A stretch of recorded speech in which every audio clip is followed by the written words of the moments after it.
How y'all doing? Everybody's good? All right, let's get into it. Let's get into it, man. Am I free here? Like, what You am I free- dealing with? man, Is this, like, should I be PG? Am I like, give me a Okay, this is rated XXX. Okay. Okay, all right. So anything. Now that's not to say. No, it doesn't mean I'm gonna be filthy. I just want to be able to be myself. So before I'm myself, I just want to make sure that you guys don't have to push the dump button or nothing. That's all. Nah, man. If you feel the need to, say something that you normally wouldn't say in the general public, it's okay. Nobody. You fucking right, I will. Okay, my man. That's what I'm saying. Good to exercise those rights. All right. I may not do it, but if you want to do it, it's okay. This is a big night for Mr. Kevin Hart. Is. You're premiering your new show on The Real Husbands of Hollywood. Yep. Right? And it's been something I think people have been anticipating this for a long time, right? You guys in the audience. We have a live audience, by the way. And it's airing on BT tonight at 10 p.m. Yes. Correct? Yes. How excited are you about this? I'm beyond excited. Mm-hmm. And I'll tell you why, man. My career is progressing. Mm-hmm. But within the progression, the things that are happening, I'm laughing because they're happening by accident. Like, from me getting to where I'm at theatrically, from Think Like a Man doing what it did and then catapulting me to a position to do bigger movies now. And a show that literally stems from an idea that was a sketch when I hosted the BET Awards. It was just a funny thought. And people demanded that thought be bigger and wanted to see more. And I was like, okay, I guess. It wasn't like, oh, I'm going to sit down and I have this master plan. It's all happening by chance, and these things are developing into bigger situations. So right now, to see the show develop into what it is and the hype behind it, I literally laugh. I'm like a kid in a candy store. It's a blessing in disguise, but I'm literally laughing inside because I know where it came from and how it developed. And now to see it here is ridiculous. So yeah, man. I can't wait for tonight. It's going to be crazy. I can't wait either. I'm going to tell you personally the reason why I love it because I hate reality TV. That's why I did it. That's why you did it? That's why I did it. Anybody hate reality TV? Okay, That's why I did it. But you have to watch it at the same time, right? No, it's a bittersweet situation. I mean, you hate to love it. I like to use that term, and the reason why I actually mocked it is because so many people watch these reality shows, and all we do is talk about it while we tune in. Yeah. Oh my God, I can't stand the Basketball Wives of L.A. Oh, I hate this Housewives of Atlanta. Oh my God, these women on Orange County. But you watch it every week to see the debauchery. You watch it to see what's going to happen next. So I don't look down on these women for doing the shows. I feel like everybody seeks an opportunity when they can. And for these women, this was an opportunity to try and make something of themselves or, to get FaceTime, to go on and do other things. So I applaud them for that. I'm mocking them just on the side of the stuff that we show, like it's too much, like the fighting and the consistent arguing that's over nothing. I said to mock that and create a fake reality world with men that won't mind exaggerating who they are, a la Nick Cannon,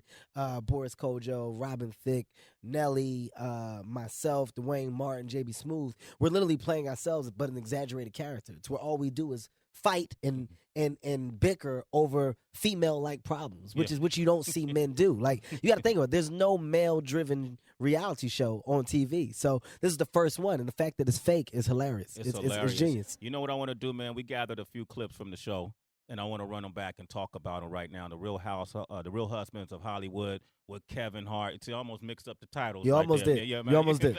I almost punched you in the stomach just now. Saw it coming. Let's run one of the clips from the show right now. And you, Kev.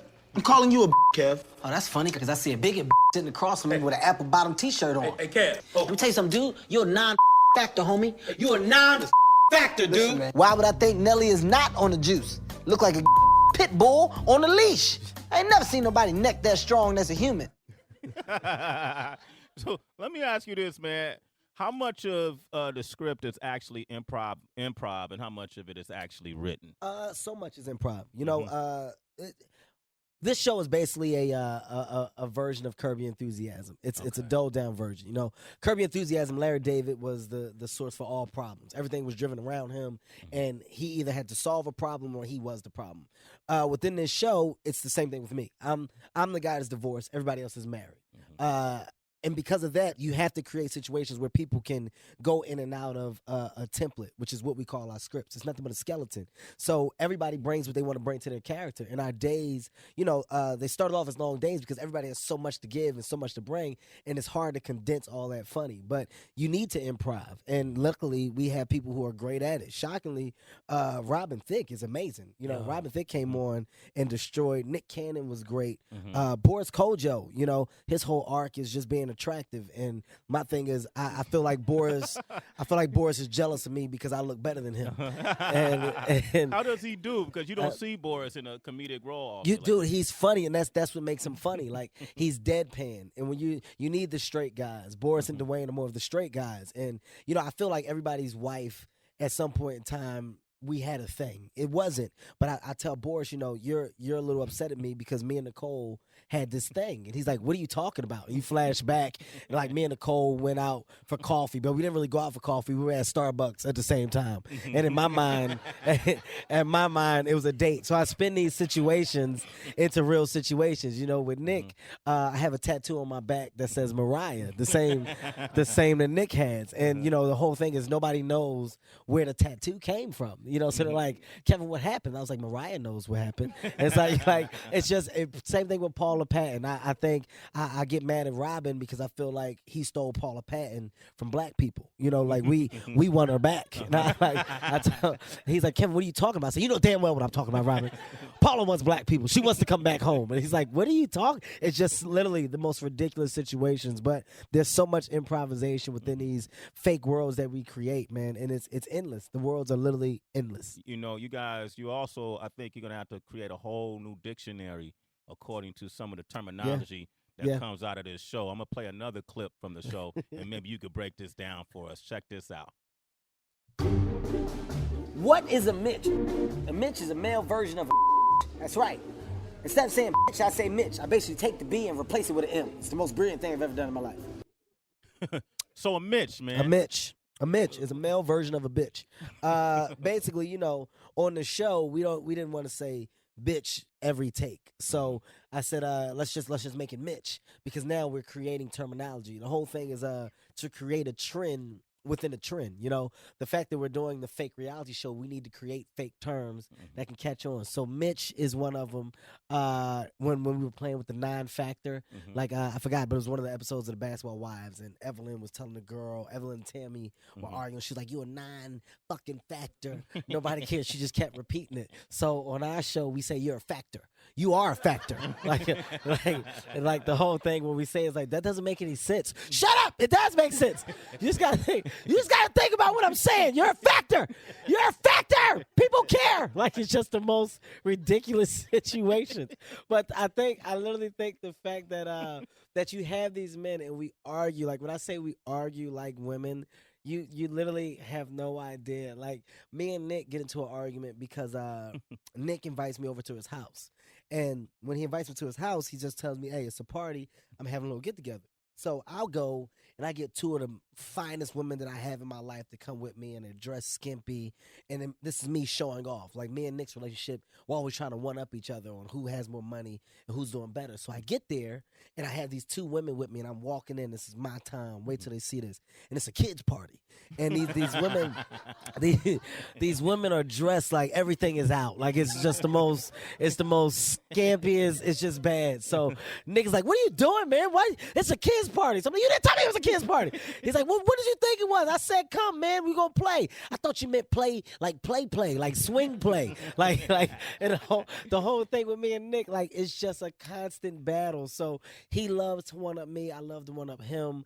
I think that Mariah literally has a thing for me, and my way to prove it is back in the day she did a video, and I was in the background with my shirt off, and it's like, in my mind, I was her man candy. Like, I was Mariah's boy toy in '89, and Nick, you hate that. You hate that about me. He's like, "I don't even know what you're talking about." You know what I'm talking about. It's just a bunch of created, like, dude, it's when I say I can't even really explain it fully without giving so much away, but it's literally just, it's ridiculous banter back and forth, man. That's the Real Husbands of Hollywood, premiering tonight on BET at 10 p.m. How many people are going to watch it? We're all going to watch it? Yes. All right, cool. This is the Kevin Hart Town Hall on Raw Dog, Sirius XM 99. I want to take some questions from the audience right now. Let's go to Caitlin O'Day. Tell them where you're from and say hello to Kevin Hart. Hey, I'm Caitlin. How are you, Caitlin? Nice to meet you. Nice to meet you too. I'm from Deer Park. How are New you? York. Which comedian from the past is your biggest inspiration? Comedian from the past is my biggest inspiration. That's such an unfair question, because there's so many. So many comedians have kind of set paths for young guys like myself to walk down. So I'm going to give you like a 5-part answer. Chris Rock is a mentor and a friend. Reason being because Chris Rock has taken stand-up comedy and elevated it into a business where he is now a mogul, but he's a brand at the same time. He tours when he wants to. He directs, he produces, he writes. And within that, he creates for himself. So there's never a stop to the amount of work that Chris Rock can do. Eddie Murphy is a inspiration and a mentor and a friend as well, because Eddie Murphy set the bar and proved that doing stand-up comedy can be cool, and sexy and almost rock and rollish. It doesn't have to be something that's clowned upon. Eddie Murphy did arenas when it was unheard of. I had to say Bill Cosby for the simple fact that Bill Cosby made it cool to talk about real life and marriage and kids, things that people didn't think about at one point in time, and showed that you don't have to be filthy to make people laugh. Not that I'm not filthy, because I am, but he's definitely an inspiration because he showed that there's a different road and avenue to take within stand-up comedy. Now I'm gonna flip it, and I'm gonna go on the mainstream route to Jerry Seinfeld and George Carlin. Reason being that these guys are guys who are funny, but in a completely different aspect. George Carlin, rest in peace, is a man who's done 10 stand-up comedy specials, and people don't know how hard it is to develop an hour of comedy material. I think I'm on my 4th hour now. Let me explain, it's my 4th hour. But, I've been doing it for 15 years. George Carlin had 10 hours of stand-up comedy and all brand new material and, left with a beautiful mark in the world. And Jerry Seinfeld, just because he took stand-up comedy and took an idea to television and was groundbreaking for TV. People don't understand, like, what he did for TV was a simple idea, and he set the bar for what people would eventually want to make during stand-up television. To make $1 million an episode from a stand-up comedian's idea is unheard of. So he lasted so long doing it, and now still goes and does what he loves. He hasn't stopped doing stand-up comedy to this day. Wow. So it's difficult. Do you see why it's difficult for me to answer and say just one? There's so many people who I have relationships, but I'm where I am because of so many different people. So my hat goes off to so many. It's interesting, Kev. I remember when we did the VMAs, this past one, and you were hosting, and you and I kicked off the whole thing on the red carpet, if you remember that. And I always want to know, how do you choose material? Because I remember before the show started, you were telling me, you gave me the basis of one of the jokes you were going to tell that night. And in the back of my head, I'm like, damn, man, he's ruining it for me because I don't want to hear it until you tell it. But then at the same time, I was honored that you was bouncing the joke off of me, to see what the reaction was. I was laughing once you opened your mouth anyway, but it's who you trust. Like, you got to trust people, for things like that. When you're doing award shows, it's whether it's the VMAs or when I did the BET Awards, it's tough because you want to be universal. You're not dealing with a specific audience, being black or white, Chinese, whatever you are. You want to make people laugh in general. So when you're doing those shows, you have to be broad, and you want to deal with what that audience knows. So I remember I was talking to you, and I was testing the jokes because I was nervous about one of the jokes. I was like, let me ask Sway, because Sway knows people. Let me see his reaction. I just literally wanted to see a reaction, like, because people laugh, but a laugh that's a laugh because of who you are, and I know a laugh that's a laugh because it's funny. I also know a laugh that's a laugh just because I don't want to hear no more, but I'm going to say this to get the hell out of here. But it was a Frank Ocean joke that I was real nervous about, and at this time, Frank Ocean had just came out the closet, and the joke, in no way, shape, or form would I ever bash the gay community or talk down or frown upon it. So it was a joke to where I was applauding Frank Ocean for coming out the closet, but I was saying the way he did it, was, I know how he came out the closet. I said he was, because I forgot the song that he had out at the time. It was something, I've been thinking about you. That was a song. And I said, nobody would listen to the song. I said, in the song, he was like, I've been thinking about you. Leroy. And I said, nobody heard it. I said, they played it back and everything. The signs were there. I said, I just caught it before. And it was just a segue joke just to keep me going in my set. But the VMAs, the energy in that room were amazing. So it didn't matter what I said. They were going crazy regardless. Regardless. Like that was the most ridiculous thing ever. I jumped into the crowd, which was unplanned. Yeah, they got pissed, and I didn't never tell you that they were pissed. I believe it. I definitely believe it. You coughed and people laughed No, on that stage. I pissed them off, and the girl from Twilight got mad at me. Kristen Stewart. Did she Yeah, really? my publicist told me she got a little upset at me. That's when you know you made it. Kevin Hart got Kristen Stewart up. So give him a round of applause. Yeah. It's funny, like, it's funny, like, I just don't see how anybody could get mad at me. I'm small. I got nice teeth. Like, you can't get mad at me for too long. But she was, I don't think she was mad, but she just felt some type of way that I brought up the situation between her and the director. But when you're dealing with those events, you have to be topical. You have to create controversy and talk about. Remember, I talked about Chris Brown and Drake as well. So I dealt with a lot of nearly topics, but people remembered it, and now my mark is left on the VMAs. So now people say, yo, I remember when Kevin Hart hosted. It was funny. Same thing with BET Awards. I'm never going to do it again. I can't. I'm not. You can't outdo yourself, so I would never do it again. You'll never do either one of those shows. No, not those two again.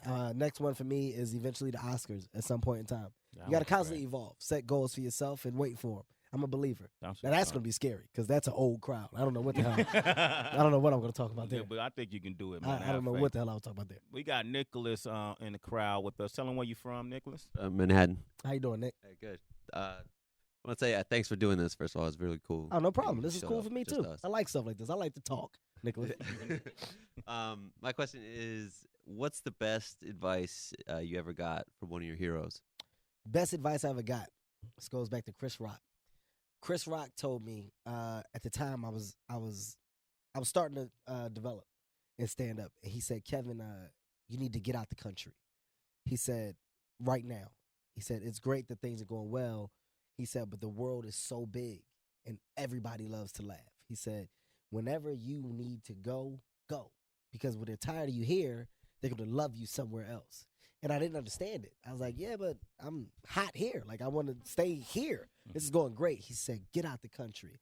And I toured, and I started to go Europe, and I did a Canadian tour. And I literally got out. I just started going Australia, like just so many different places. And I was like, it's crazy because you go here and you translate. Everything that you're saying translates. And it is another world, but that's how you become universal. That's how your brand never dies. And on this past tour that I did, I sold out the O2 Arena in London. I put 17,000 people in the O2 Arena, which is unheard of. Like, and I remember standing on stage when I was done, and I was like, I'm in London. Like, I'm not in the States. I'm in London. And I would never have thought to do this if somebody before me didn't do it and didn't give me advice. It wouldn't even have been a thought. And when you think about Chris Rock and you literally think about Chris Rock when he tours, so many people can go out. This is something I'm going to tell you. You're going to think about it later. When Chris Rock decides to do anything that revolves around stand-up, it's an event. It's not, oh, maybe I'll go see Chris Rock. It's an event. People say, oh, Chris Rock's going back out. I got to go see him. Regardless of what you think, because the way he does it and has done it has always been huge. He set a bar that can't be dropped because everybody across the world goes to go see him. So when you think about stand-up right now, you don't have many people that can do that. You can't name me a lot of people that can travel the world doing stand-up comedy. I don't think who you can't. You can't find. You can't right now. You that can about travel that, the world. I'm telling you, it's something I thought about, and I owe that to Chris Rock. With me now being international, that was the best advice that I've ever gotten. And Eddie Murphy told me one time. He said, man, I think you're funny. This is exactly what he told me. He said, you funny. I was like, really? Like, what you like? He said, motherfucker, I ain't got to tell you everything. And I was like, that was it. That was my advice from Eddie. Thanks, Ed. Thank you, Eddie. I appreciate it. Thank you. Kevin Hart is here with us. Town Hall with Kevin Hart on Raw Dog, Sirius XM 99. One of the movies that I think, I was pleasantly surprised to see you in was 40-Year-Old Virgin. Oh, yes, that was a great cameo. Yeah, let's play a clip from 40-Year-Old Virgin that Kevin Hart is in the scene. Yo, that's Romany Malco with you right there. Romany Malco, yes. Man, what were you, 12 years old when Dude, you did you that hear movie? how young I sound? Yeah. That's years ago, man. I forgot what year they did 40-Year-Old Virgin in. But the thing about 40-Year-Old Virgin is I had no idea how huge that movie was going to be. Like Judd Apatow actually is one of the people that discovered me on the acting side. That's who I did my first pilot with. Judd called me and said, Kevin, I want you to do a little cameo. I was like, all right. He said, just come in and just improv, but I just need somebody to deal with Romney in the store. So that whole thing was just improvisation. Me and Romney just sat and we just came up with the whole thing. And they cut so much of it out because it just got filthy. Like at one point, I remember he told me, he was like, yeah. He said, you know the Rolling 22s? And I was like, no, I don't know them. He said, yeah, we fuck dwarves in the ass. I was like, what? Where is this going, Romney? Like, what? Like, it just went down a bad road. But literally, that movie did so much for my career. I mean, you got to think, I'm like 24 movies deep right now, and 20 of them are cameos. Like my theatrical career just took off within the past 2 to 3 years. Like, and the movies that are like huge movies that I've done haven't even come out yet. Like my one big movie that's been successful is Think Like a Man. Yeah, Think Like a Man. That's my one. Yeah, that's my one big successful movie. Everything else I was a part of. Things happened. Soul Plane was bootleg bad, and I was in like Along Came Polly, but it was a cameo. 40-Year-Old Virgin, a cameo. Meet the Fockers, a little cameo. So I was doing those to keep myself relevant for stand-up comedy. Like literally, those little pieces and parts helped me to go on the road because people establish a face with a name. So that's how I got to build my brand. Then stand-up comedy took off. Then it like went backwards. Then now, oh, he's this guy. Let's start putting him in movies. So this year last year, the biggest 2 years for me in movies. I got like 4 or 5 movies coming out that are crazy. But 4 or 5. Yeah. Do you feel like 40-Year-Old Virgin though? It seemed like it kind of transcended the color barrier for you. It was my crossover movie. Yeah. It was my crossover movie. That and a movie called Fool's Gold. Is when white people started to like me. Fool's Gold was a movie with Kate Hudson and Matthew McConaughey, and I played the bad guy named Big Bunny. And the movie did okay internationally. It made money, but it allowed me to cross over. And here's my thoughts on crossing over. You know, you want to be mainstream. Like I said, you want to appeal to everybody. But when you get that black love, it is a different ball game. Like when black people put the stamp on you, everybody else follows. Like, yes, you're going to eventually cross over, and people don't understand this. Like, eventually you're going to get everybody. But when black people say, that's him, he's our guy, everybody else go, well, let me look at him too. And it's like, dude, I'm telling you, like, I've seen it progress. Like, when I started out, my crowds were 70-30 white to black. Like, black people didn't know me. They didn't come out to see me. But I had a mainstream audience from the beginning. But as things started to pick up, it started to even out. And then it got to a point where my white fans couldn't get tickets because the black fans were buying them so fast. And then after that, it started to weigh to where it was a great crowd, a great mixture. Then I started seeing everybody, like Chinese people. I was like, how's he know? Like, what's that Arab guy doing here? Look at that Indian lady. And then it's like, wow, everybody is getting it now. I'm appealing to everyone. And that's when I knew that the stand-up comedy like was finally where it was supposed to be. When you got everybody and your jokes don't just appeal to one audience, that's when you're where you need to be. And that's when the movies came over. That's when things came full circle for me. That's great, man. And it's interesting. You hear these stories that Kevin Hart is telling. You didn't realize he was in 24 movies, right? 24. Yeah. 24. Been doing it for 15 years. Yeah, I'm 33 now. I started when I was 18. Started when he was 18. Started when I was 18. Still look like he 18. All right, we got Casey. Hi, Kevin. How are you? I'm good. I just wanted to know how much of your stand-up act is actually based on your real life and true stories. All of it. All of it. For me, I think, you know, when I first started doing stand-up comedy, it was I'm small, so I like to get comfortable in chairs. I'm sorry. I didn't know who I was when I first started. You know, I thought you had to create a character. Okay, I'm funny, but how am I funny? Is my voice high? No! Do I want to scream? Am I telling black people, white people jokes? What do I do? Who am I? I didn't know. Once I figured out if I'm myself, that's what people laugh at when I'm myself. So why not talk about my experiences? So for me, talking about when I first got married, like if you go back and you literally look at my catalog from I'm a grown little man to seriously funny to laugh at my pain and Let Me Explain, which is the one that comes out this summer, you see my involvement as a man. Like, you see me get married or engaged. You see me get married. You see me have kids. You see me get divorced. You see me go through an experience where my mom passed away, where my dad was on drugs, where I was trying to figure out life but didn't because I was going through so much. All these things are real problems that I was having at the time. My therapy for me is a stage. You know, I get it out. So I'm very honest. I don't care if it's good or bad. You know, I mean, me talking about my divorce and let me explain, it was people kind of gave me negative flack when I was starting it out.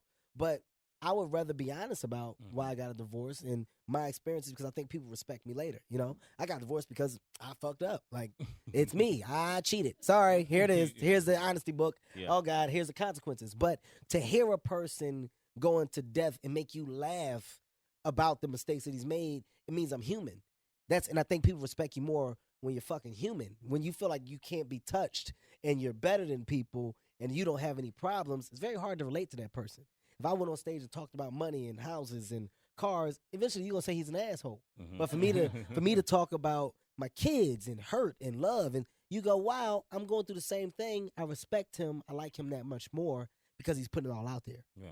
That's where I think my involvement How did you get caught, out of curiosity? Oh my God! But here's the thing. Here's what. Well, in my marriage, like, you know, me and my wife right now, or my ex-wife, we're very close now. We're now friends again. But it took time to get here. You know, I've been divorced for 4.5 years. Yeah. So when I got married young, I was 22. I got married at the age 22, which is crazy. I don't care how in love you are. It's crazy unless you live in Bismarck, North Dakota, where you got the same life every day. Like, I'm just serious. Like, to be young and married, you have to have the same routine every day. Wake up, work, come home, eat dinner together, watch a movie, we go to sleep. And that mundane lifestyle we can live in, and there's no room for consequences. But when you're young like I was, and in entertainment or just now getting into entertainment, life throws you so much shit. So I'm traveling and I'm meeting so many people and doing so many things I never saw myself doing, not because I'm a bad guy, but because I just want to see what this is. I find myself in situations, whether it be good or bad. Some of it was cheating, some of it wasn't. But I'm glad that I did all that shit, because now, from the mistakes that I made in that marriage with the female I'm with now, I know how to actually treat a woman. And I feel like women don't understand that a guy he has to fuck up to a certain degree to understand why he shouldn't fuck up. You got to lose something that's so important to you to understand, holy shit, I shouldn't do this anymore. You got to go broke to respect money. You have to not pay your taxes and have the government on your ass to understand why taxes are important. You got to, you literally have to understand these things, you know? You got to not floss and get a cavity to understand why to brush your teeth. I don't think people are realists. And as a realist, I understand that the mistakes that I made have made me a stronger man. Like, I'm a fucking man now. I'm really an adult. I'm a responsible adult, and I prioritize, and my family's taken care of.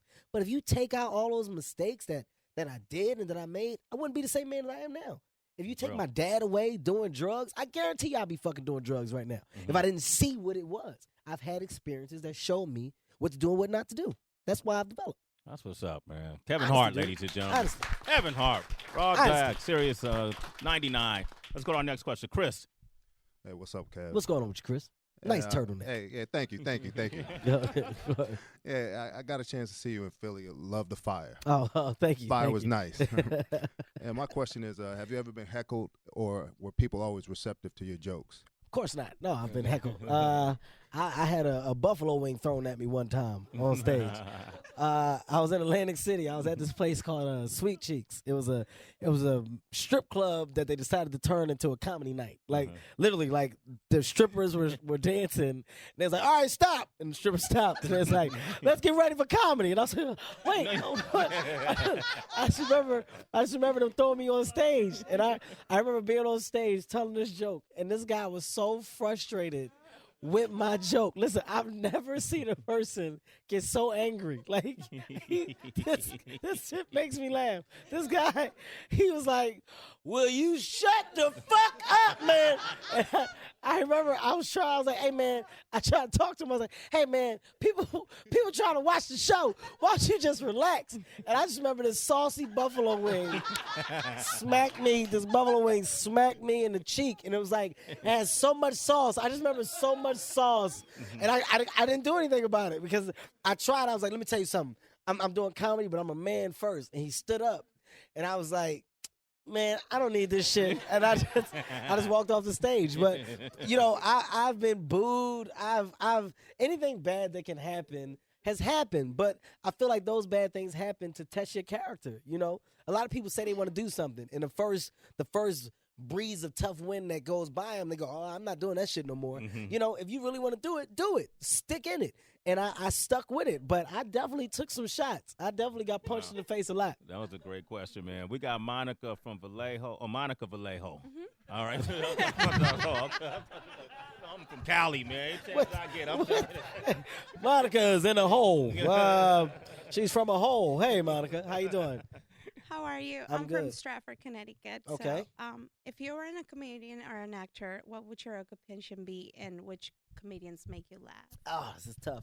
I would love to sit here and act like my educational background is genius, but I've gotten smarter, you know, as I've gotten older. And my business sense has came from experiences. So me being a student of community college in Philadelphia, I was working at a sneaker store called City Sports when I first started. And my goal was to be a rep for Nike. Like literally, I was so, I can tell you anything you need to know about a sneaker. Like, do you subinate, do you pronate? Like, what do you want? Do you want a sneaker with polyurethane, EVA, condensed EVA? You got forefoot problems? Is your forefoot? You got shin splints? I can tell you whatever you need. I can tell you what kind of sneaker to get. I literally know what I'm talking about. And at City Sports, they were like, oh, this guy's great. Like, it was what I was good at. I read the book on sneakers. I understood it. I literally, like, they came to me, Kevin, this lady needs running sneakers. Give her advice. And I would run. I was so intense. I was the most intense guy ever. Let me see your foot. Put your foot up. Okay. I see what you need. Okay. Come here. Let me show you what you need. I was good. So when these Nike reps came down, I was, like, interviewing, and they were really into me. And that literally was going to be my goal. I was going to be a rep for Nike and possibly, you know, have a area or a city where I was in charge of, you know, I guess you say that product look in a store and the approach to how they want to market themselves. That would have been my goal. Could have went to the University of Pennsylvania for free because my mom was she was a professor there, but I fucked off that opportunity. I definitely didn't do that. My mom was like, just do right. You can go here. I was like, man, everybody trying to do that. I'm trying to go to community. It's easier.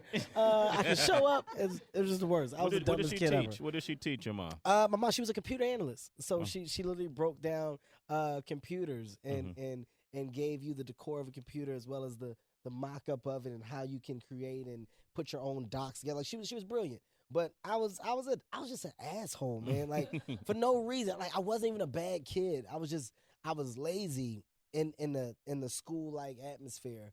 But now you would think that I had such a strong educational background. Like, I'm a CEO. I have a company. You know, I run Heartbeat Productions. I'm a businessman. You know, I create, I produce, I fund, I understand finances. I own my stand-up material. Laugh at My Pain went out theatrically. I funded it and got a full return. I'm doing the same thing with Let Me Explain.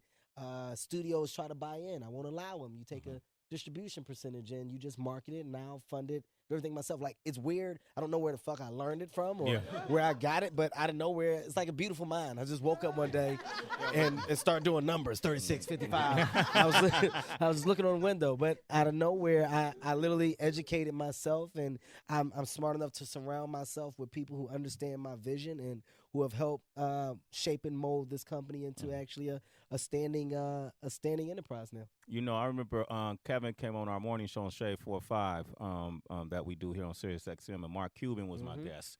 One of the richest men, one of the most successful men. We all know who Mark Cuban is, and I know Mark since the 90s, and I was introducing him, and he was more into Kev's comedy, and Kev was like, "Man, tell me about all these TV stations you got, I went all these straight, movie theaters I you went have." straight to because remember that's what I was doing. I actually Laugh at My Pain. This was before I released it. I had a deal where I was just going to do it strictly through AMC theaters. Yeah. So while we're there, I'm talking, and Mark's like, "Yeah, I own Landmarks, and yeah, I got tons of them." So instantly, I went straight. So Mark, real quick, so these theaters, how many do you own? Because we need to kind of deal. Like I went straight to business because you got to think. You don't get there by accident. You don't become a mogul in a Mark Cuban like atmosphere by not being aggressive and not asking and not taking advantage of relationships and people around you. I'm a sponge. Yeah. I don't care who you are. I feel like everybody has a piece of information that I can use. So at times there's times to listen, there's times to ask questions. Like I'm a pain in the ass. When I'm around business, I'm gonna tell you one of the smartest guys that are out there right now, and people have no idea. So wealthy, Steve Harvey. Yeah, Steve Harvey is one of the smartest businessmen I've ever met in my life. Like Steve owns so much shit. Like people don't understand. The Steve Harvey Morning Show is his morning show. The Hoodie Awards that goes on every year is his awards. He created that. The sponsors that come in through him. He brings people in. The TV shows that he does, he cuts deals to get percentages. He owns agriculture. There's things where he's involved on business deals with oil. He knows so much shit, but you would never know. You look at him as a guy with the suits. Steve Harvey is one of the smartest guys ever. Absolutely. Seriously. Yep. And you seem to be one of the smartest guys ever I too. learned. I definitely learned. One of the movies too, your most recent big success was Think Like a Man. I want to play a clip from that movie right now. Okay. Rumor has it that Gail was whooping that ass. What's the first word you said? I think it was whooping that ass. No, first word you said was rumor. Because that's what it was, Zeke. It's a rumor. Said you walked in the gym the other day with a little nugget right here in the side of your eye. What was I that? fell down the steps, Mike. Okay, I got steps, and my steps got a slope in it. You ever walked down the slope with dress shoes on? Wait, so she kicked your ass, then you fell down the steps. See, now it makes perfect sense. That's real funny. Look at the white man trying to make light of the relationship issues of a brother. It's not like that. No, it is like that. Let me tell you something, Jay. Black people marched and died for the right to fight and treat each other like shit. You did not march. God. You do not have that right. Yeah, that deserves a round of applause. That was a funny movie.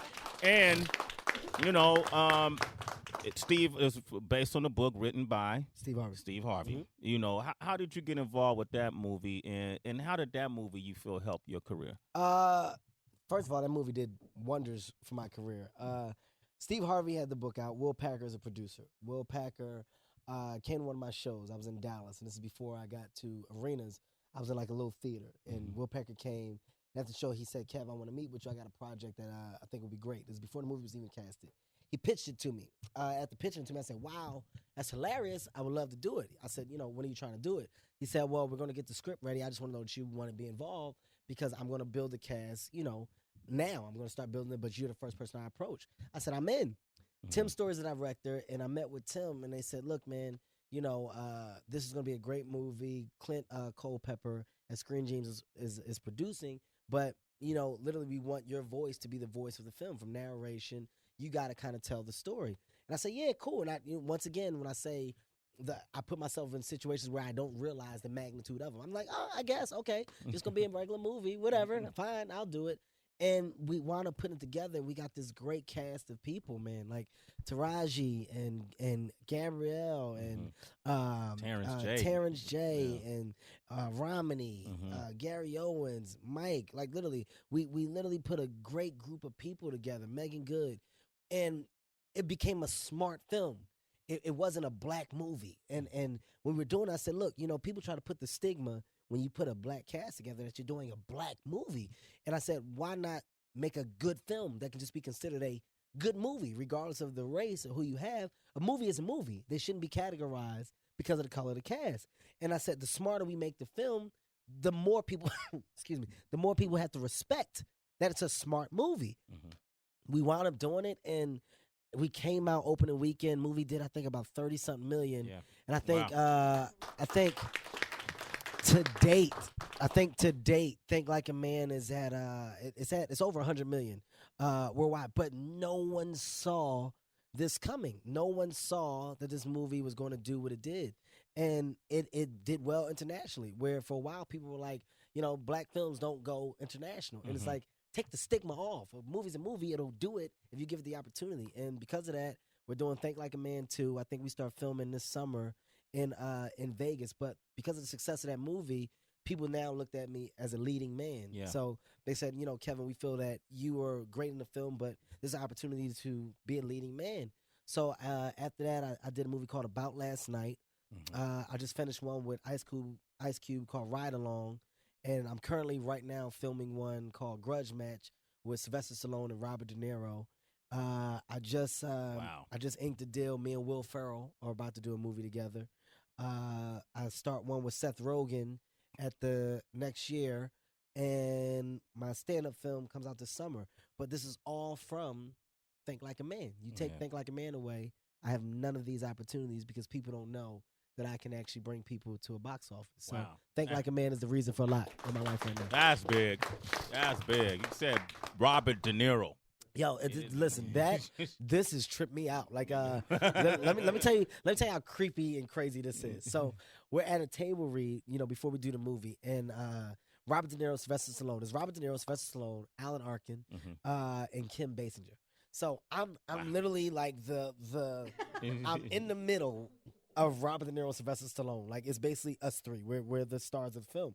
So I'm sitting at the table and they walk in. I don't know what to call them. I'm like, oh shit, what do I say? Do I say Rocky, Rambo? Oh fuck, what do I say? Like, I don't even know what they call them. Do I say the full name, Sylvester Stallone? I don't know what to say. Oh, Robert De Niro, what do I call him? Do I say Bob? But okay, all right. And they're just nice guys, and they come in and they knew who I was, and the shit baffled me. Like I've never been more like, they were like, Kevin, hey man, big fans, glad we got you. And it was like, to them, they were like, we didn't know if we were gonna get you. And I was like, what? Like, what the fuck? Yeah, you gonna get me? Yes. This shouldn't even have been a question, man. Who are y'all talking to that you didn't think you could get me? Yeah. But like, we're filming the other day and I'm in a scene with Sylvester Stallone, and the whole time I'm thinking like, I'm working with fucking Sylvester Stallone. Like, we're doing a scene. I'm acting with Sylvester Stallone, and then Robert De Niro. And I'm like, fucking Robert De Niro is right next to me. Like, we're at lunch together. I'm fucking working. I'm 33. I didn't see any of this. And the fact that I'm in this realm, I don't see myself ever getting big-headed or going crazy because I'm a kid in the candy store. I'm beyond blessed and humbled and thankful for my opportunities because I know where I came from. It's ridiculous. That's good to know, it's man. Ridiculous. That's great, man. Zach, what's up? What's going on, Kev? How are you, sir? I'm good. You have done so much in terms of entertainment, like acting, stand-up, rapping. If you had to choose one thing to focus on, what would it be? One thing to focus on. Stand-up comedy will always be my focusing point. Nothing will take the place of stand-up comedy. I don't care how big my movie career gets. I don't care how big TV gets. I am a stand-up comedian. Stand-up comedy is what put me in a place to get all the opportunities that I've gotten. So to turn my back on that, I would feel like I'm cheating to some degree. I would feel like I'm avoiding who was with me the longest. And that's my craft. That's my brand. I own it. Nobody controls it except me. And because of that, I can't see myself ever walking away from it. And like I said, that's a stress reliever. Like, I need to get out. I got kids. So sometimes I want to fucking, I need to get out on the weekends. I'm going. But it's so refreshing to literally be in a position where I'm telling stories and talking about my life, and to have an audience sit and listen and react to what I'm saying. It's the best feeling ever. So stand-up comedy, never turn my back on it. All right, we got Deborah. How you doing? Hi, I'm Deborah from Harlem, New York. Hey, Deborah from Harlem. Thank you. You're so inspirational. Thank you. My question is, how did you come up with the Real Husbands of Hollywood idea? Well, like I said, it came from the actual sketch from the BET Awards, and literally it was something funny. And when we first did the sketch, we had Bobby Brown, we had Anthony Anderson, we had Nick Cannon, Nelly, and Jermaine Dupri, and Bobby Brown was the best, because that's who I really wanted for the sketch, because at the time, Bobby and Whitney, that whole thing that they had, their dynamic, I said it'd be great to make him one of the real husbands. So when everything kind of trickled down with Whitney Houston, I didn't even want to approach Bobby because I felt like it would be disrespectful on my half to even bring it up or to want to involve him in a show that mocks those type of relationships. So we left Bobby alone, and I said, that should be his time to mourn. We shouldn't even approach him at all. but the studio was getting so much demand from people. Like the BET lovers that watch the show just started tweeting and writing letters to the studio, and they wanted it to be more than it was. And I sat down with some writing partners of mine and the producers, and they literally said, Kevin, can we make this a show? And I said, it's kind of hard because it's only funny for 3 minutes. That's what made it great. And we came up with the idea to literally make a fake reality show, the fakest, realest reality show that you've ever seen. So we literally mock reality, from microphone pack showing, from cameramen in the shot sometimes, like literally exactly the world. Like when I say it's so funny, like there's one thing that we did where we have a fight. Fight breaks out between me and Robin. I slap Robin. And when a fight breaks out, like he breaks a bottle and we go like it's a fight. And we had like fake security like come in to break us up, and then like there's confessionals and you think somebody's getting kicked off, and I'm like, I don't give a fuck if I get kicked off, you know. And Robin's like, they should have kicked me off, I don't want to be here no. But it's like we really created that whole fake atmosphere to where it looks real. But I give a lot of credit to my writing partners and producers of BT for helping me mold what was a 3-minute idea into a show that now has 10 episodes, and we've already been picked up for the second season before the first season's even aired. Damn, how does that happen? It never right? happens. That's It's dope. crazy. All right, Alexandria. Crazy. We only have so much time, so we're gonna. Hi, I'm Alexandria. I'm from Hey, Mayapack, Alexandria. New York. How are you? My question is, what was your favorite movie role so far? My favorite movie role so far, I'm going to go to a movie called Paper Soldiers. I don't know who's seen it or who hasn't. Paper Soldiers is the first movie that I ever done, and Dame Dash and Jay-Z actually did the movie through Rockefeller. And the reason why this is my favorite movie is because this tape, this reel that I got from this movie is what I was able to get a manager with, an agent with, other acting roles. That movie sparked a acting career for me, but that film came from literally Dame Dash and Jay-Z coming to my show when I was like 20 years old and saying, this guy's funny, we want to put him in a movie. And because of that tape, so much other stuff happened. So I don't forget where I came from or what started me. So Paper Soldiers, regardless of the success of anything else, that's what gave me a voice. Okay, we have time for one more question, Catherine. So it's you. Hi. Bring Hey, it home. Catherine. Hello. I'm Pressure's Catherine on you. from New York. If Yes, this it question's is. stupid, it's gonna And be I'm bad. say it with my chest. Okay, you've been so successful in everything, and you accomplished a lot. What in your personal life and in your professional life would you want to do more? What in my personal life and professional life would I want to do more? It's a tough question because I feel like everything that I want to do, I'm doing. I think right now I'm at the happiest point of my life, and I think what makes me I don't like to say think. What makes me the happiest is knowing that I'm providing for my kids. Like I have 2 kids who mean more than anything to me in the world. But the fact that as a father, I'm now giving opportunities that I didn't have as a child, and taking the experiences that I had with my dad, for my dad not really being around the way he should, and me and my dad rebuilding our relationship as we got older, watching his mistakes, learning from him. I'm so involved in my kid's life that's what it's about for me. Like it's prioritizing, and I think my priorities are well in order. But at the top of that list are Heaven and Hendrix Hart. That's what it's about for me. Nothing else trumps that. Regardless of how successful my career is, everything will be shut down if my kids had a problem with what I was doing. Shut down. All right, Kevin Hart, ladies and gentlemen, this is Raw Dog. I'm ready on Sirius XM 99. Man, you guys, make sure you guys are all gonna watch the show tonight. Please do. BET. Please do. Real Husbands of Hollywood. Kevin, closing, is anything you want to say to all your fans that's tuning in right now? I want to say that I don't get to where I've gotten without the support of you guys. It is not overlooked. I appreciate you, genuinely. I love and appreciate you for the support. Understand something, I'm not going anywhere. I'm gonna be around for a long time. There's not a crazy bone in my body, and the loyalty that you show me thus far, I truly thank you and appreciate you, and I love you for it. Please tune in tonight, Real Husbands of Hollywood. We have a chance to make history and do something to a network that hasn't been done for a long time, which is break records, and that's what I'm trying to do tonight. So That's what's tune up. in, Real Husbands You of guys, and then also make sure you tune into our radio show, Sway in the Morning on Shade 4-5, Monday through Friday, 8 a.m. Eastern. Kevin Hart, ladies and gentlemen. Thank you very much. Thank you. Thank you all. Appreciate you.